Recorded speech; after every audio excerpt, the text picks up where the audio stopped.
hadirin jamaah yang kami hormati, mari sama-sama sebagaimana biasa setiap hari Sabtu pagi kita mengadakan pengajian, yaitu mudah-mudahan apa yang kita pelajari pada pagi hari ini mendapat ridho dari Allah Subhanahu wa taala. Sebelumnya mari sama-sama kita baca suratul Fatihah. Mudah-mudahan kemarin kita bahas tentang masalah sunnah ab'ad, sunnah hayat, alhamdulillah udah beres.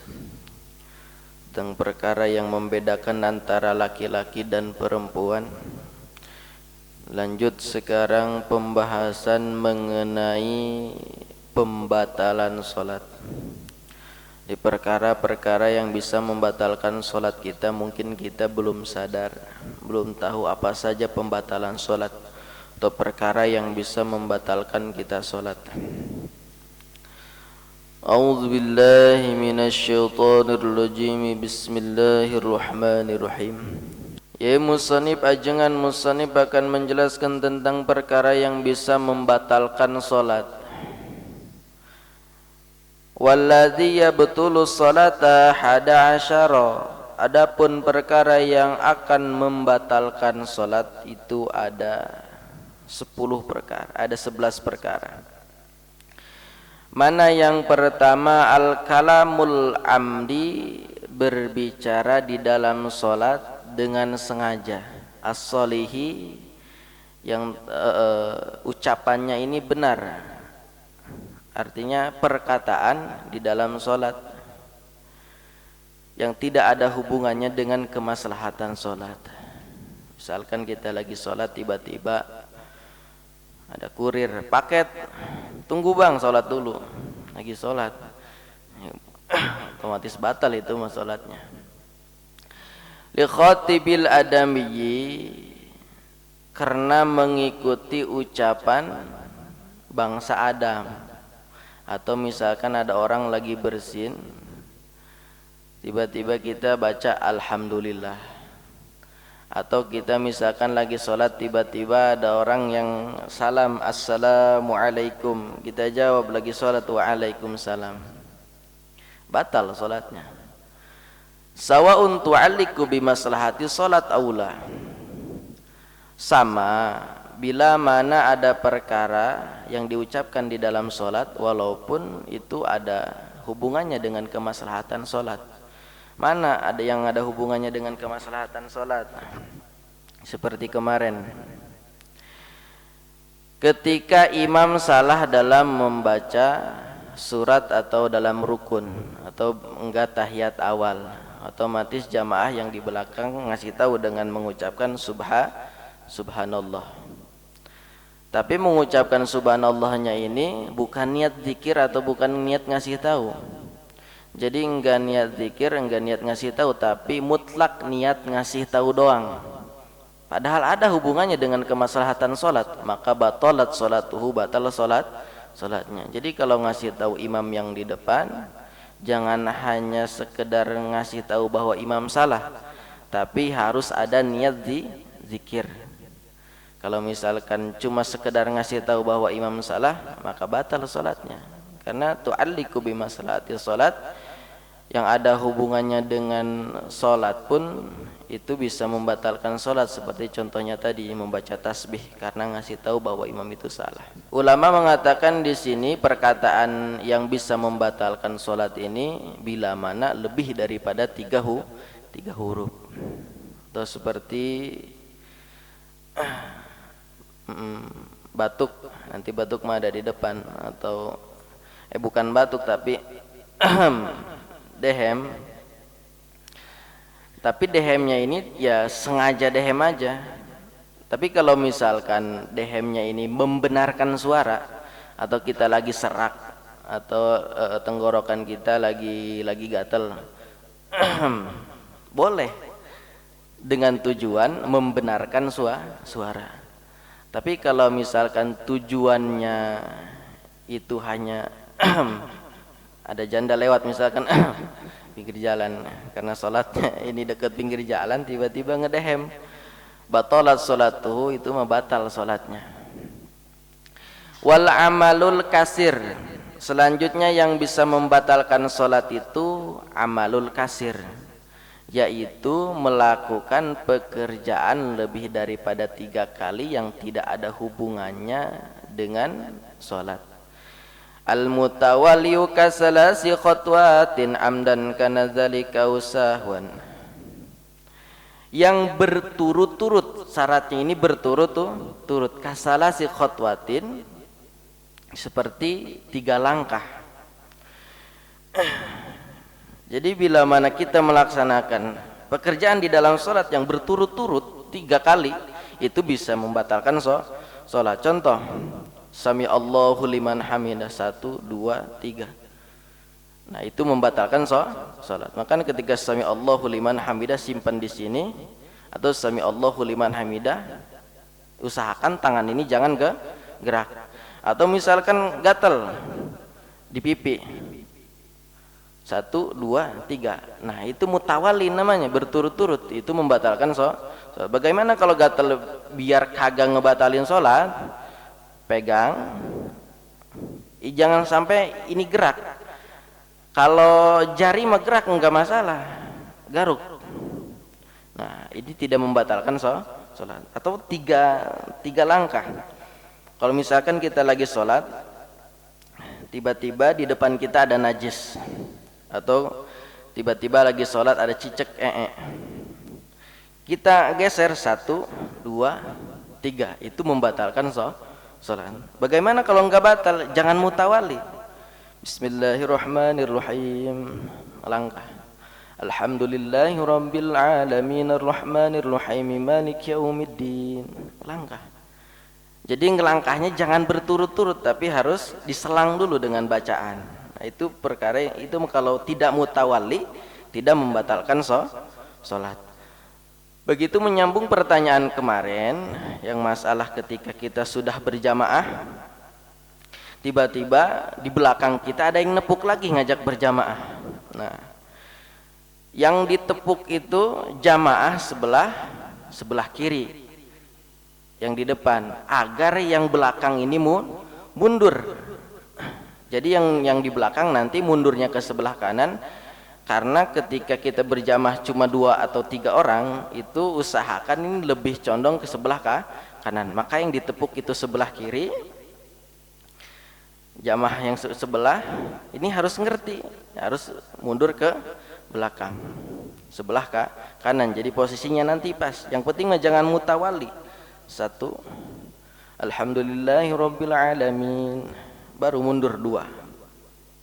Atau bisa yang sebelah tidak ikut lagi berjamaah, geser ke kiri, artinya tidak mau ikut berjamaah.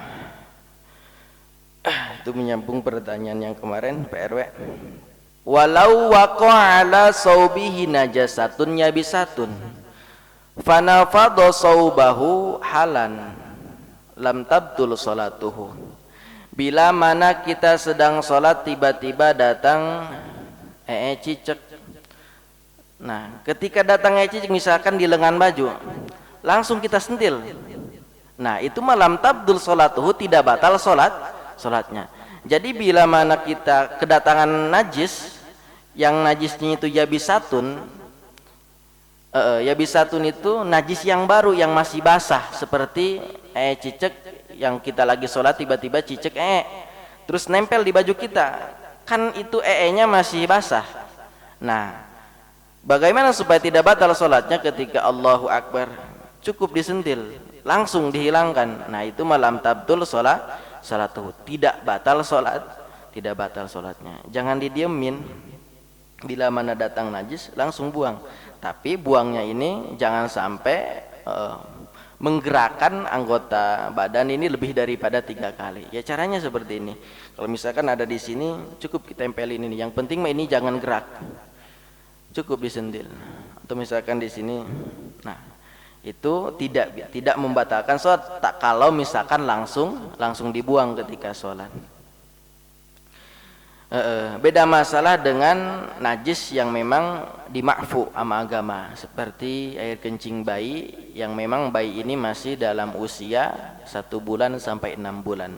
Yang mana bayi 1 bulan dan sampai 6 bulan ini belum makan apa-apa, belum makan Bubur ayam belum, masih ASI, air susu ibu. Wankishaful aurati, selanjutnya perkara yang bisa membatalkan sholat yaitu terbukanya aurat ketika sholat. Amdan, baik itu sengaja, pain kasyafa harihu. Jadi bila mana kebukanya sengaja, itu bisa membatalkan sholat langsung. Jadi misalkan Pak Teguh lagi sholat, tiba-tiba ada Pak Asmat, jailin lah Pak Teguh, balas dendam ceritanya. Pak Teguh kagak pakai apa-apa, akhirnya kebuka auratnya, maka batalat sholatuhu, batal sholatnya. Pain kasyafa harihu pasatruha fil hali lam tabdul sholatuhu. Bila mana kebukanya ini karena angin. Saya kan lagi jalan-jalan ke pantai. Sholat di pantai mah gede angin, banyak angin. Tiba-tiba kebuka aurat. Bila mana langsung ditutup aurat kita, lam tabdul sholatuhu, tidak batal sholatnya. Tapi kalau didiemin, biarin ngebuka baik, ngablak baik, nah, maka batalat sholatuhu, batal sholatnya. Atau sholatnya di bawah kipas angin, nah, sama di bawah kipas angin juga. Bila mana didiemin kebuka aurat, maka batal sholatnya. Bila mana langsung ditutup, lam tabtul sholatu, kagak batal sholatnya. Wa taghyirun niyat, tapi hati-hati yang sholat di pantai ya. Biasanya kalau sholat di pantai itu air wudunya udah pakai apa, kaporit ya. Jadi yang sama itu air wudu yang memang langsung dari air laut yang asin. Air laut sah dipakai wudu, cuma lengket doang kali ya. Nah, bila mana kita sholat di pantai, biasanya tuh airnya udah berubah, udah jadi air tawar. Berarti udah diakalin, berarti udah dicampur dengan perkara yang tadinya air asin berubah jadi air tawar. Nah, bila mana kita wudunya menggunakan air itu, maka tidak sah sholatnya, wudunya juga tidak sah. Karena termasuk air mutaghayyar, air yang sudah berubah dengan perkara yang suci dan tidak bisa mensucikan. Iya, memang kagak asin. Itu enggak sah itu wudu di situ. Kalau pengen sah mah wudunya di laut tuh. Yang penting jangan ke tengah weh. Yang sama wudunya dipakai air laut, jangan pakai air yang ada di keran.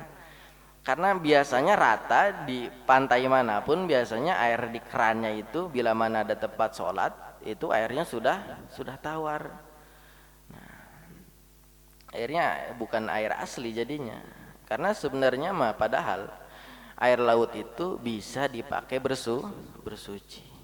Mau mandi kayak atau mandi besar di situ kayak nggak masalah.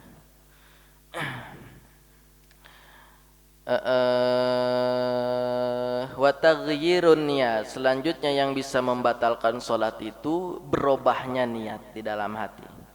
Mana contohnya? Ka'ayyan wiyal khariju minas sholat, seperti ketika lagi sholat atau di tengah-tengah sholat niat keluar daripada sholat. Lagi sholat misalkan Allahu Akbar, mau udahan lah sholatnya lah, atau bereslah sholatnya, atau mau keluarlah daripada sholat, nah itu batal sholat. Ada salah satu orang yang berpendapat bahwasanya ketika kita dalam hati ini membaca sesuatu di dalam sholat, misalkan kita lagi sholat tiba-tiba di depan ada yang pakai sarung wadimor, jadi dibaca di dalam hati kita, wadimor nih, ada atlas. Ada orang yang berpendapat bahwa itu termasuk taghyirun niat, berubah niat. Cuma di sini belum bisa dipastikan bahwa hal tersebut ini bisa membatalkan sholat. Karena sholat kita mah kalau ngomongin khusyuk kayaknya jauh. Kita mah ada apa baik di depan kita baca. Lebih pastinya perkara yang merubah niat itu seperti orang yang niat keluar daripada sholat dalam kondisi sholat. Wa istidbarul kiblati, selanjutnya yang bisa membatalkan sholat yaitu berpaling daripada kiblat. Ka'ayajlaha khalafa dhahri, seperti menjadikan dadanya ini, punggungnya ini ketika sholat ini berpaling daripada kiblat. Misalkan Allahu Akbar, ini dadanya ini gak mau diem, jadi gerak-gerak ke kanan ke kiri. Nah, itu termasuk istidbarul kiblat yang bisa membatalkan sholat. Jadi berubahnya kiblat ketika lagi sholat, karena yang jadi patokan ketika sholat itu kiblatnya itu dada kita harus menuju kiblat. Wal aklu wasyurbu, selanjutnya yang bisa membatalkan sholat itu makan dan minum. Yang dimaksud makan dan minum ini bukan berarti kita lagi sholat tiba-tiba ke dapur ngambil piring, bukan. Atau tiba-tiba lagi sholat duhur tiba-tiba buka kulkas ngambil air, itu mah jelas membatalkan sholat. Nah, kasiran ka'annal ma'kulu wal masyrubu au qalilan illa ayyakuna syakhsu fi hadhihi surati jahilan tahrima dzalik. Yang dimaksud membatalkan sholat di dalam sholat itu makan dan minum. Biasanya kalau lagi sholat itu kita misalkan sebelum sholat kita makan dulu. Biasanya apa tuh yang kecil itu? Cililitan namanya. Jadi ada yang keluar bekas makanan ketika kita lagi sholat. Makanya diusahakan kalau lagi sholat sikat gigi dulu. Biasanya kalau lagi belum sholat mah lagi ngobrol, itu cililitan kagak ada. Tapi kalau udah sholat itu biasanya keluar, biasanya ada. Emang setan mah kayak gitu. Bagaimana setan ini mengusahakan agar sholatnya umat Nabi Muhammad ini batal. Nah, bila mana cililitan itu dimakan, bekas makanan itu kita telan, maka batalat sholatuhu, batal sholatnya. Wasyurbu, minum yang bisa membatalkan sholat yaitu meminum air wudu yang tersisa di wajah. Jadi kan sunnahnya air wudu itu jangan diusap, jangan dielap, biarin benempel. Karena setiap tetesan air wudu itu Allah ciptakan malaikat yang nanti memintakan ampun untuk orang yang berwudu tersebut. Nah, ketika lagi sholat biasanya ngalir tuh ke bibir, berhubung lagi haus, ditelan akhirnya tuh. Nah, itu bisa membatalkan sholat. Kasiron ka'anal ma'kulu wal masyrubu au qalilan, baik itu mah yang dimakannya banyak, baik itu sedikit, tetap membatalkan sholat.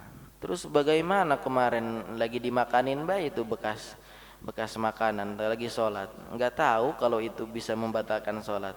Apakah sholatnya yang kemarin belum tahu apakah batal, apakah kagak diterima, apakah harus diqadha? Illa ayyakuna syakhsu fi hadhi surati jahilan tahrima dzalik. Yang kemarin mah berhubung kagak tahu itu mah kagak masalah. Yang penting mah kita masih mau datang ke majelis taklim, artinya gugur kewajiban. Oh mungkin belum dijelasin, oh mungkin babnya belum nyampe ke situ.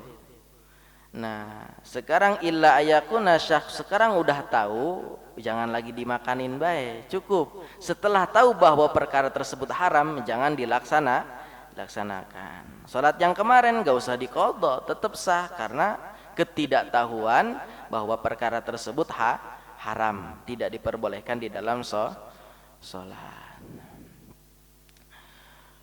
Wal qahqatu wa minhum mayu'biru anha bidhahki. Selanjutnya yang bisa membatalkan salat yaitu berdehem atau sengaja batuk. Bisa dihitung berdehem itu terkategori sebagai salah satunya yaitu ketawa ketika sholat. Misalkan lagi sholat, tapi ketawanya bukan senyum. Kalau senyum mah beda dengan ketawa. Kalau ketawa mah ada suaranya, kalau senyum mah cuma melebarkan bibir. Kalau senyum mah nggak masalah dalam sholat. Lagi kesemsem kali sama janda, baru ya. Lagi sholat senyum-senyum nggak masalah. Yang penting mah jangan sampai mengeluarkan suara. Maka bila mana ketika dalam sholat senyum yang mengeluarkan suara atau yang dimaksud dengan ketawa, walaupun sedikit, batalat sholatuhu, itu bisa membatalkan sholat. Waridatu, selanjutnya yang bisa membatalkan sholat yaitu riddah atau murtad. Wahia qat'ul Islam biqaulin au fi'lin. Seseorang yang memutuskan dirinya keluar daripada Islam, baik itu dengan ucapan atau dengan pekerjaan. Di dalam sholat misalkan, gua mah gak percaya ada Allah, contoh, itu batalat sholatu, langsung batal sholatnya. Perkara riddah ini Fathul Qori memang agak lain, babnya dipisah-pisah ini. Memang ada satu penjelasan, kata ulama, ini mah buat nguji santri, buat nguji ustad, namanya Bade' Lab Nasar Guer Murotab. Jadi tidak tersusun, karena pembahasan riddah harusnya udah dibahas. Nih, hukum riddah, orang yang murtad keluar daripada agama Islam itu bila mana tidak mau tobat itu harus dibunuh kalau menurut fikih. Tuh kalau misalkan yang bawa kitab di halaman akhir Sohibah 253, Paslun fi ahkami riddah, menjelaskan tentang orang yang murtad keluar daripada Islam. Wa syar'an, adapun riddah secara syariat, qat'ul Islam biniyati kufrin au qauli kufrin au fi'li kufrin, yaitu memutuskan dirinya daripada agama Islam biniyatin kufrin, niat kufur atau niat ingin musyrik kepada Allah, au qauli kufrin, atau dengan pekerjaan kufur, dengan ucapan kufur, au fi'li kufrin, atau dengan pekerjaan kufur, seperti kasujudi lisonamin, sujud kepada patung, artinya niat musyrik. Sawaun kana ala jatil istihza, itu niat sujudnya baik itu niat musyrik atau niat bercanda. Contohnya misalkan kita lihat patung Liberty misalkan, wih kayaknya ini Tuhan nih. Nah, walaupun niatnya bercanda tetap murtad hukumnya. Awitiko di kamani taqadah huduson soniin, atau bertekad, atau murtadnya ini dengan itikad di dalam hati bahwa Allah itu bukan perkara yang qadim, bahwa Allah itu perkara baru, atau Allah itu disebut dengan makhluk, maka orang tersebut sudah keluar daripada Islam. Atau seperti ini, au halala muharraman bil ijma'i kazina wa syurbil khamri, atau bertekad perkara haram ini dijadikan halal. Zina mah halal, ini mah minum khamr mah, mabok-mabokan mah halal. Yang haram disebut halal, itu juga termasuk riddah, murtad. Atau sebaliknya, yang haram dihalalkan, seperti nikah, nikah mah haram, maka murtad itu.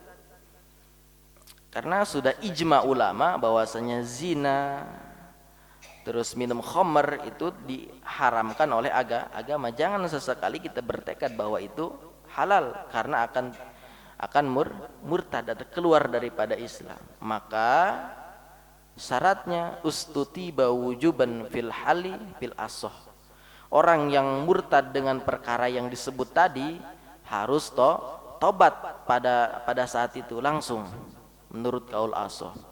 Bihima wa muqabilul asoh, Adapun pendapat ulama muqabil asoh atau ulama yang berbeda pendapat dengan muqabil asoh. Jadi ada kaul asoh, ada muqabil asoh. Jadi pendapat yang lebih utama itu kaul asoh, yang kedua muqabil asoh. Adapun menurut muqabil asoh ma fil ula annahu yusanu al istitibatu bisaniyati annahu yumhilu salasan ay salasati ayamin. Jadi kata muqabil asoma, orang yang murtad itu ini tobatnya boleh ada dispensi, ditunggukan selama 3 hari. Jadi kalau 3 hari tidak tobat, fa illam yatub maka qatala. Bila mana orang murtad enggak mau tobat selama 3 hari, kata muqabil asoh, maka qatala, bunuh baik. Itu menurut hukum fikih. Kalau misalkan hukum Islam sepenuhnya dilaksanakan di Indonesia, ya mungkin berapa jiwa yang harus dihakimi secara syariat Islam. Karena orang yang meninggalkan sholat pun tarikus sholat ini bila mana tidak meninggalkan sholatnya ini dengan sengaja, itu darahnya ini halal untuk dibunuh bila mana menganggap sholat itu hanya perkara biasa. Termasuk orang yang murtad juga orang yang meninggalkan sholat bila mana bertekad bahwa sholat ini bukan kewajiban. Karena di dalam kitab Safinatun Najah pun kalau kita jauh pemahamannya, ada hayawan muhtarom, ada hayawan goer muhtarom. Hayawan muhtarom itu hewan yang dimuliakan seperti domba, kambing, kerbau, sapi. Itu hayawan muhtaram, artinya kita harus ngasih makan kalau kita punya ternak mah. Artinya halal untuk dimakan dagingnya pun. Itu hayawan muhtaram. Ada hayawan goer muhtaram. Yang pertama tarikus sholat, orang yang meninggalkan sholat. Jadi orang yang meninggalkan sholat ini derajatnya lebih rendah daripada hewan, daripada kambing, daripada sapi. Bahkan kalimat selanjutnya itu disamakan dengan kalbul ukur, anjing galak. Bahasanya bukan kalbun doang, bukan anjing doang, tapi anjing galak. Berarti orang yang enggak sholat, yang menganggap sholat itu bukan kewajiban, ini lebih rendah derajatnya daripada anjing biasa. Karena bahasanya kalbul ukur, anjing galak. Berarti anjing yang bisa menularkan rabies, anjing yang ngegigit, pokoknya anjing yang ngejar-ngejar lah, anjing galak. Anjing yang buas. Kalau bahasanya kalbun doang mah masih mending mungkin disamakan dengan anjing, tapi ini mah ada syaratnya, harus kalbul ukur, anjing galak. Berarti orang yang menganggap sholat itu enggak wajib, ini derajatnya lebih rendah daripada anjing biasa. Karena disamakan dengan khinzir, anjing, babi, tarikus sholat. Sehingga bila mana di kampung Peladen enggak ada air, di kampung Peladen enggak ada air nih, terus kita mau wudu, tiba-tiba ada ya orang yang kagak sholat, kehausan, udah mau sekarat karena kehausan, itu air jangan dikasih ke orang tersebut.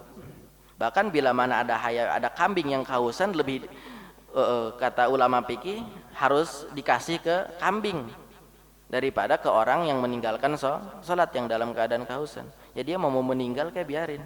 Itu menurut fikih. Beda masalah dengan tasawuf. Kalau tasawuf makan gini konsepnya, jangan melihat perkara tersebut hanya melihat keburukannya. Oh mungkin di mata kita mah orang tersebut kagak sholat, siapa tahu di belakang kita mah sholat. Oh dia kagak pernah ngaji, kagak pernah datang ke masjid. Oh mungkin Allah lebih tahu, mungkin dia punya amalan yang kita tidak ketahui. Itu menurut tasawuf. Artinya lebih melihat kebaikan yang tertera dalam orang tersebut, walaupun dalam pandangan mata terlihat orang tersebut enggak sholat, enggak ibadah, tapi lebih melihat ke diri kita. Oh, mungkin saya ini yang memang mungkin sering datang ke majelis taklim, mungkin merasa lebih hina daripada orang tersebut. Kita tidak tahu orang tersebut itu mempunyai amalan yang mungkin pahalanya ini bisa membuat dia masuk surga. Itu menurut tasawuf. Alhamdulillah hadirin, sudah 6:30. Mungkin bubur kacang hijau juga sudah siap. Alhamdulillah, semoga kita diberikan keistiqomahan, diberikan amal soleh yang senantiasa diterima oleh Allah Subhanahu wa taala. Mungkin hanya yang bisa saya sampaikan, kurang lebihnya mohon maaf. Benarnya datang dari Allah, salahnya kesalahan al-fakir, mohon dimaafin. Wallahu muwaffiq ila aqwamit thoriq. Wassalamualaikum warahmatullahi wabarakatuh.